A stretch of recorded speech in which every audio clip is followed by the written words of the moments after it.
ইসলামের তেজ্যপুত্র করার কোনো বিধান আছে কিনা? অনেক সন্তানকে বাবা মা তেজ্যপুত্র করে, যে আমার কথা শুনে না ওরা তেজ্যপুত্র করে দিলাম। ইসলামে সন্তানকে তেজ্যপুত্র করার কোনো সিস্টেম নাই। আমাদের প্রচলিত আইনে থাকতে পারে, বাট ইসলামে নেই।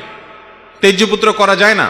আপনার ঘরে জন্মগ্রহণ করেছে, সে আপনার সন্তান, চিরকাল সন্তান। আপনি ত্যাগ করলেও সে সন্তান, না করলেও সন্তান। এটা আপনি ত্যাগ করার জিনিস না। ঠিক একইভাবে সন্তান তার বাবা মাকে ত্যাগ করার সুযোগ নেই যে হ্যাঁ আমি ত্যায্য করে দিলাম।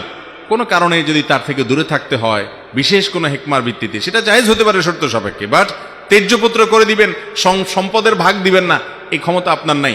আপনার সম্পদে আপনার সন্তান হিসাবে অটোমেটিক তার এটা অধিকার হয়ে গেছে। আল্লাহ তাআলা বলেছেন আবা ওকুম ও আবনা ওকুম লা তাদরুনা আইয়ুহুম আকরাবু লাকুম নাফআ। তোমাদের বাবা মা, তোমাদের সন্তান সন্ততি কে বেশি উপকারে আসবে তোমরা জানো না। ফরিদাতাম মিনাল্লাহ বলেছেন, আল্লাহর বন্টন। এই মিরাস বা সম্পদ এটা আল্লাহ যাকে যতটুকু বলছে দিয়ে দাও। তুমি বসে শেয়ানামি বা পণ্ডিতিমি করতে যাবে না যে অমুককে দিব অমুককে দিবা না। এই জন্য সন্তানকে তেজ্যপুত্র করে সম্পদ দিবেন না, সেই সুযোগ নাই। হ্যাঁ, কোন সন্তান যদি তার বাবা মাকে হত্যা করে, এমনকি ভুলবশত হত্যা করে ফেলে, তাহলে নবী সাল্লাল্লাহু আলাইহি ওয়াসাল্লাম হাদিস আছে সে বাবা মার সম্পদ পাবে না। কিন্তু বাবা মা সন্তান একটু খারাপ, হয়তো একটু ভুল পথে আছে, বা একটু বাবা মার কথা শুনে না, তেজ্যপুত্র করে দিচ্ছেন, এই সুযোগ নাই। সে খারাপ হলে তাকে ঘৃণা করবেন, তাকে সংশোধ করার চেষ্টা করবেন, সেটা ভিন্ন বিষয়। তাই বলে তেজ্যপুত্র করতে পারবেন না।